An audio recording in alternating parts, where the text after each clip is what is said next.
প্রিয় বন্ধুরা, আমি রোহিত চ্যানেল। আমরা ক্যাপাডোসিয়ার কাছাকাছি অবস্থিত তুরস্কের ডেরিমকুতে আছি। আমাদের পায়ের নিচে এখন বিশ্বের বৃহত্তম ভূগর্ভস্থ শহর, যা তৈরি করেছে ইতিহাসের বই, যেটি আমাদের দ্বারাই লিখিত। চলুন ভিতরে গিয়ে দেখি। 1960 দশকের শুরুতে একজন ব্যক্তি তার বাড়িটি সংস্কার করেছিলেন। যখন তিনি তার দেয়াল ভেঙে ফেলেন, তখন তিনি বুঝতে পারলেন যে এখানে একটি রহস্যময় ঘর আছে, এবং তার পরপরই তিনি টানেলটি দেখতে পান। তারপর তিনি আলো নিয়ে অনুসন্ধান করতে শুরু করেন। অনুসন্ধানের সময় তিনি বুঝতে পেরেছিলেন যে এই সুড়ঙ্গগুলো আরো গভীর। তিনি জানতেন না যে এই জায়গাটি পৃথিবীর সবচেয়ে বড় ভূগর্ভস্থ শহর। এখানে আশ্রয় কেন্দ্র, সরবরাহ কক্ষ আছে। অবশ্যই তাহলে এখানে প্রাণীও ছিল, যেমন ঘোড়া রাখার ঘর, মিশনারি স্কুল, একটি গির্জা, একটি ঘর এবং একটি বড় কবর ঘর। তাহলে এখানকার লোকেরা কিভাবে শ্বাস নিত? এরকম কিছু বায়ু চলাচল স্থান আছে, কিন্তু এটি পুনঃস্থাপন করার সময় বন্ধ ছিল। বলা হয় যে ভূগর্ভস্থ শহরটির ভিতরে 20,000 মানুষ থাকতে পারে। এটি হলো রান্না করার জায়গা। আপনি যে টুকরোটি দেখছেন তা একটি তন্দুরি। তন্দুরি হচ্ছে একটি ঐতিহ্যগত আনাতোলিয়ান মেজে চুল্লি। তারা তাদের রুটি এটায় আটকে রাখত এবং মাংস রান্না করত। অবশ্যই একটি চিমনি আছে যা ধোঁয়া বের করে দেবে। আপনি উপরে দেখেছেন ধোঁয়ার দাগ আছে। চোখের আড়ালে থাকার জন্য লোকেরা রাতে খাবার রান্না করত, কারণ অবশ্যই রাতে ধোঁয়া দেখা যেত না। প্রতিটি পরিবারের নিজস্ব রান্নাঘর ছিল না। তারা সবাই এই জায়গাটিতে একসাথে রান্নার জন্য ব্যবহার করত। এই গর্তগুলো দেখেছেন? তারা তাদের খাবার যেমন বার্লি এবং গম এখানে রাখে। খ্রিস্টাব্দ 30-এর পর যখন যীশু খ্রিস্ট ইতিমধ্যে তার ভবিষ্যৎবাণী করেছিলেন যে প্রথম খ্রিস্টানরা নিজেদের জন্য নিরাপদ কোনো জায়গা খুঁজে পাবে না, তারা ঝুঁকির মধ্যে ছিল।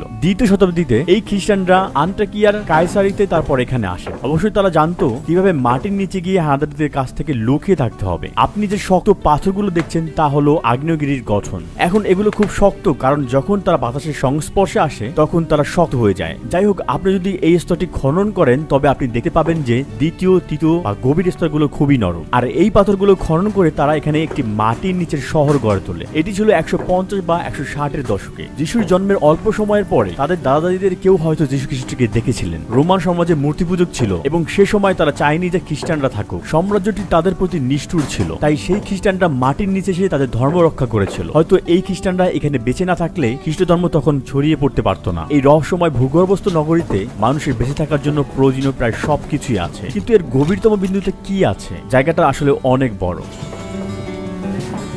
এখানেও একটি বায়ু চলাচলের জন্য গর্ত আছে, কিন্তু পুনরুদ্ধারের সময় এটি বন্ধ ছিল। আসলে অনেক ভূগর্ভস্থ শহর আছে যেগুলো মানুষের লুকিয়ে থাকার জন্য ব্যবহার করত। অনেকে বলে যে এই এলাকায় 150 বা 200টি ভূগর্ভস্থ শহর রয়েছে। এখানে আরো একটি ভূগর্ভস্থ শহর আছে, কায়ামাকলি ভূগর্ভস্থ শহর। আমরা ডেরিমকুতে আছি। বলা হয় যে এই দুটি ভূগর্ভস্থ শহর একে অপরের সাথে যুক্ত। এই 4.2 মাইল বা 7 কিলোমিটার টানেলটি কায়ামাকলির সাথে সংযুক্ত স্থাপন করে। এই টানেলগুলোর সাহায্যে ভূগর্ভস্থ শহরগুলো একে অপরের সাথে সংযুক্ত হয়েছে। আনাতোলিয়ার নিচে শহরগুলোর একটি বিশাল নেটওয়ার্ক রয়েছে। দেখতে পাচ্ছেন এই পাথরটি। যদি কোনো সমস্যা দেখা যায়, কোনো শত্রুর আক্রমণ ঘটে, তখন এই পাথরটি দিয়ে টানেলটি ব্লক করে দেওয়া হয় শত্রু সৈন্যদের এখান দিয়ে চলতে বাধা দেওয়ার জন্য। আমি পরে আবার এই পাথর সম্পর্কে আলোচনা করব। আমরা অবশ্যই এমন জায়গায় যেতে চাই যেখানে সাধারণ পর্যটকরা সহজে যেতে পারে না। আমরা যত বেশি জায়গা দেখেছি তত বেশি এর সম্পর্কে জেনেছি। এখানে তাপমাত্রা প্রায় 68 ডিগ্রি ফারেনহাইট বা 20 ডিগ্রি সেলসিয়াস। গ্রীষ্মে ঠান্ডা, কিন্তু শীতকালে উষ্ণ। চিন্তা করে দেখুন, সেই সময়ে 2য় বা 3য় শতাব্দীতে এখানে মানুষ বসবাস করত। আমরা এখন ফ্ল্যাশ লাইট দিয়ে জায়গাটিকে আলোকিত করে দেখতে পাচ্ছি, কিন্তু তখনকার মানুষরা মোমবাতি দিয়ে অন্ধকার দূর করত। তখনকার পরিবেশ কল্পনা করুন। শত্রুর ভয়ে প্রতিদিন সপ্তাহে দুশ্চিন্তায় কাটত, এবং আমরা এখানে সামান্য আবদ্ধতার অনুভূতি বোধ করি। দেখা যাক এটি আমাদের কোথায় নিয়ে যায়। আসুন এই জায়গাটার ভিডিও করি। আমি ক্যামেরা নিচ্ছি, আমি এবার রেকর্ড করব। অবশ্যই এটি এখন বন্ধ থাকবে। এটি ছিল কায়ামাকলিতে যাওয়ার জন্য 4.3 মাইল টানেলের রাস্তা। দেখুন, আমি আপনাদের দেখাবো যে কেন এখানকার বাতাস পরিষ্কার। একটি 180 ফুট বা 55 মিটার বায়ু চলাচলের চিমনি, যা বাইরের জগতের সাথে সংযোগ তৈরি করে। এর নিচে একটি জলকূপ রয়েছে। যেহেতু এটি একটি অক্সিজেনের উৎস ছিল, প্রায় প্রতিটি ঘরই এটি চারপাশের দ্বারা তৈরি হয়েছিল। এখানকার বাসিন্দারা পানি পান করতেন এবং কিছু তাজা বাতাস গ্রহণ করতেন। শত্রুদের থেকে বেঁচে থাকার জন্য বায়ু চলাচল যেন বন্ধ না হয়ে যায়, সেজন্য বিভিন্ন পয়েন্টে 10টিরও বেশি বায়ু চলাচলের চিমনি তৈরি করা হয়েছিল। ভূগর্ভস্থ শহরের গভীরতা প্রায় 280 ফুট বা 85 মিটার। আধুনিক বিল্ডিংগুলোতে একটি সাধারণ বাসস্থান 2.5 মিটার এবং বাসস্থানগুলোর দেয়ালের পুরুত্ব 1.5 মিটার। আপনি যদি প্রতিটি ফ্লোরের মোট উচ্চতা 5 মিটার বিবেচনা করেন, তবে আপনি এই জায়গাটিতে 17 তলার অনেক উঁচু ভবন হিসেবে ভাবতে পারেন, যা মাটির নিচে নির্মিত হয়েছিল। যেহেতু এখানে মেঝেগুলোর মধ্যে পাথরের পুরুত্ব অনেক, তাই 85 মিটারে মাত্র 8টি তলা রয়েছে। এখানে টানেলগুলো বেশিরভাবে সরু তৈরি করা হয়েছে, যাতে শত্রুরা ভিতরে আসতে না পারে। মানে দেখুন, একজন সাধারণ সৈনিক সহজেই এখান দিয়ে যেতে পারবে না। এখানে একটি স্লাইডিং দরজা আছে। এটি পুনরুদ্ধারের সময় মেরামত করা হয়েছিল। শত্রু এলে তারা চতুর্থ তলায় চলে যেত। এই স্লাইডিং দরজাটি স্লাইড করে রাস্তা বন্ধ করে রাখা হতো যাতে শত্রুরা নিচের দিকে যেতে না পারে। এটি একটি 660 পাউন্ড বা 300 কিলোগ্রামের দরজা এবং এটির এখানে একটি ছিদ্র রয়েছে। টানেলের আনুমানিক উচ্চতা 8 ফুট বা 2.5 মিটার। তবে আপনি দেখতে পাবেন এটি আরো শুরু হয়ে আছে। আমরা চতুর্থ তলায় নেমে যাচ্ছি। এখানে আমরা এসেছি। এখানে যোগাযোগ করার জন্য একটি গর্ত আছে। তলাগুলোর মধ্যে 10 ইঞ্চি বা 25 সেন্টিমিটার ব্যাসের গর্ত রয়েছে যোগাযোগের জন্য। আমি বুঝতে পারছি এটি দ্বিতীয় তলা যাচ্ছে। আপনি যখন কিছু বলেন উপরের তলা লোকেরা আপনার কথা শুনতে পায়।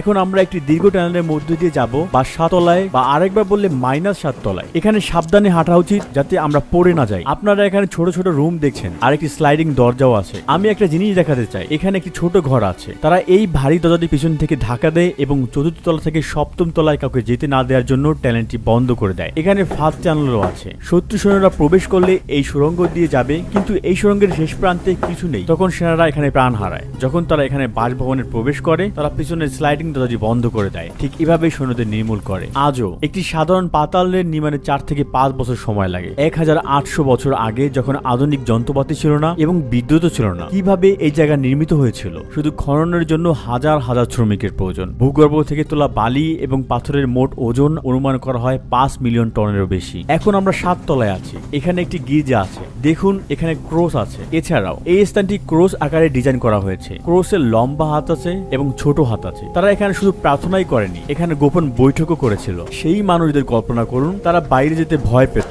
তারা এখানে মোমবাতির আলোতে প্রার্থনা করত। দিনের আলো না দেখে খ্রিস্টানরা এখানে কতদিন অবস্থান করেছিল। তারা একে অপরের সাথে খুব ঘনিষ্ঠ ছিল, কারণ তারা এখানে অনেক দিন কাটিয়েছে অন্য বাইরের কাউকে না দেখেই। এই তলায় একটি কবর ঘরও রয়েছে। আপনি যে সুড়ঙ্গটি দেখেছেন সেটি কবরস্থানে যাওয়ার জন্য। এটাই হয়তো এই জায়গার সবচেয়ে গুরুত্বপূর্ণ অংশ। কয়েক শতাব্দী আগেও এখানে লাশ পড়েছিল। এখানকার লাশের কথা ভেবে দেখুন। পারলে কল্পনা করুন আপনি সেই সময় এখানে ছিলেন। হয়তো আপনি আপনার পরিবারে একজনকে সদস্য হারিয়েছেন এবং আপনি তার লাশ এখানে নিয়ে যাচ্ছেন। বেশ সরু একটি টানেল। প্রকৃতির স্বাভাবিক নিয়মেই মানুষ হয়তো মারা যেত, তার মৃতদেহ সহজেই পচন ধরে। তাই মৃতদেহের দুর্গন্ধ বন্ধ করার জন্য তারা এখানে কবর দিত। তারা রাসায়নিক দিয়ে দুর্গন্ধ করত। তারা মৃতদেহ পোড়াতে পারত না, কারণ ধোয়া যাওয়ার জায়গা নেই।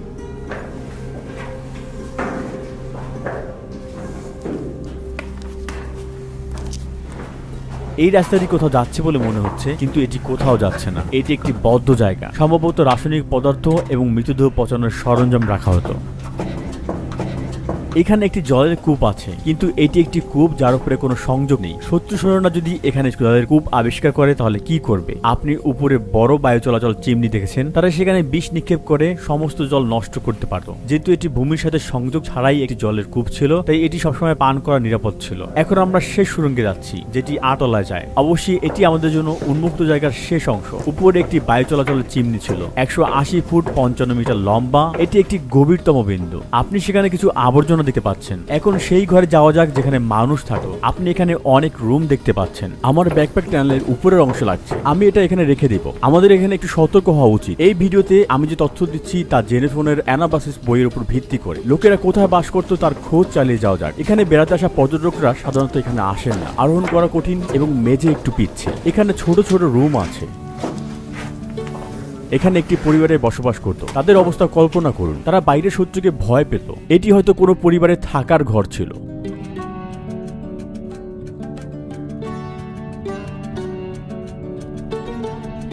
এখানে আরেকটি ছোট টানেল আছে।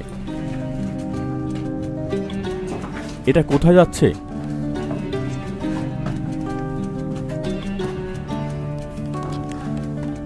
যাওয়ার সময় আমি পিঠে হালকা ব্যথা পাই। একেবারে শেষ পর্যন্ত যাওয়া যাক।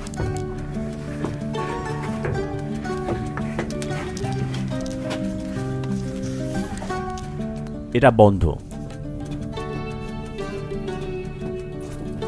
চলো নিচে যাই।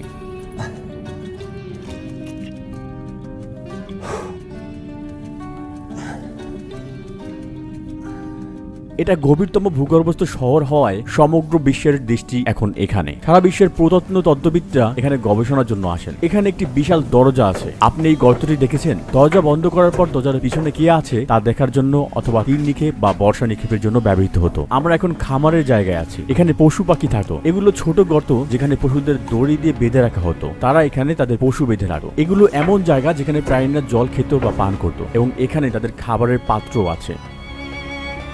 পশুদের প্রথম তলায় রাখা হয়েছিল কারণ সম্ভবত তাদের নিচতলায় নিয়ে যাওয়া কঠিন। আপনি সুড়ঙ্গ দেখেছেন, তাদের পক্ষে সেটা পার করা অসম্ভব ছিল। উপরের তলা থেকে তাদের আবর্জনা গন্ধ বের করাও সহজ ছিল। এখানে এমন জায়গা আছে যেখানে লোকেরা মদ তৈরি করত। তারা এখানে আঙ্গুর ফেলত। আপনি দেখতে পাচ্ছেন ড্রেনিং গর্ত আছে। এই ড্রেনিং গর্ত দিয়ে আঙ্গুরের রস প্রবাহিত হতো এবং এখানে জমা হতো। এখানে বড় বড় মদের বোতল রাখা হয়েছিল, সেখানেও গর্ত রয়েছে। মানুষ এখানে আঙ্গুর ছিঁড়ত। আঙ্গুরের রস জমানোর জন্য আরেকটি জায়গা আছে। এভাবেই তৈরি হতো ওয়াইন। এখন আমরা মিশনারি স্কুলে যাচ্ছি। এটি আমাদের শেষ জায়গা। আসলে এটি এই কাঠামোর সবচেয়ে গুরুত্বপূর্ণ অংশগুলোর মধ্যে একটি। মিশনারি স্কুলে আপনাদের স্বাগত। এখানে একটি ব্যাপিস্টারি আছে। খ্রিস্টান বিশেষ অনুসারে শিশুরা পাপী হয়ে জন্মায়, তাই তারা শিশুটিকে ব্যাপিষ্ট পুলে স্নান করান, তাদের পরিষ্কার করেন এবং শিশুরা তখনই খ্রিস্টান হয়ে যায়। যার পরে খ্রিস্টান ধর্মে দীক্ষিত হয়েছিল তাদেরও এখানে গোসল করানো হতো। এটি সত্যি আকর্ষণীয় একটি জায়গা। আপনি এই সিলিং এর দেয়ালের কাঠামো দেখতে পাচ্ছেন। তারা একটি প্রাচীর গঠন করেছিল। সেই সময়ের জন্য এই ধরনের স্থাপত্য সত্যি দুর্দান্ত সাফল্য ছিল। ছাত্রদের এখানে রাখা হয়েছিল। হয়তো এখানে একটি টেবিল ছিল এবং তারা সেই টেবিলে তাদের পড়াশোনা চালিয়ে যেত। এখানে তারা সে সময় সিঁড়ি বেয়ে উপরে উঠে ধর্ম প্রচার করত। এখানে তারা বক্তৃতা দিতেন। এই মিশনারি স্কুলে শিক্ষিত লোকেরা বহির্বিশ্বে খ্রিস্ট ধর্ম প্রচারের চেষ্টা করত। পড়াশোনার ঘর রয়েছে। ছাত্ররা সম্ভবত এখানে তাদের ক্লাস করত। আপনারা যে জায়গাগুলো দেখেছেন সেগুলো হলো সেই জায়গা যেখানে আমরা শুধুমাত্র বিশেষ অনুমতির মাধ্যমে প্রবেশ করতে পারি। এর মাত্র 10% ভ্রমণ করা যায়। অন্য কিছু অংশে গবেষণা চলতে থাকে এবং প্রবেশের অনুমতি নেই। কায়সেরি, নিগোদে এবং নেবোহির ত্রিভুজে কমপক্ষে 2টি তলা সহ 200-টিরও বেশি ভূগর্ভস্থ শহর রয়েছে। এর মধ্যে কয়েকটি শহর একে অপরের সাথে টানেলের মাধ্যমে সংযুক্ত রয়েছে, যা মাইলের পর মাইল ধরে চলতে থাকে। এই শহরগুলো শুধুমাত্র সুরক্ষার জন্য ব্যবহার করা হয়েছিল। মানুষ বছরের পর বছর এই শহরে বসবাস করেনি। তারা তাদের ধর্ম রক্ষার জন্য কিছু সময়ের জন্য সেখানে থেকেছে। ইতিহাস এবং সংস্কৃতিতে সর্বোত্তমভাবে দেখার জন্য প্রয়োজনীয় পদক্ষেপ নেওয়া আমাদের সকলের জন্য খুবই গুরুত্বপূর্ণ। ভিডিওটি দেখার জন্য ধন্যবাদ। আমি রুহি চ্যানেট আজ এখানেই বিদায় নিচ্ছি।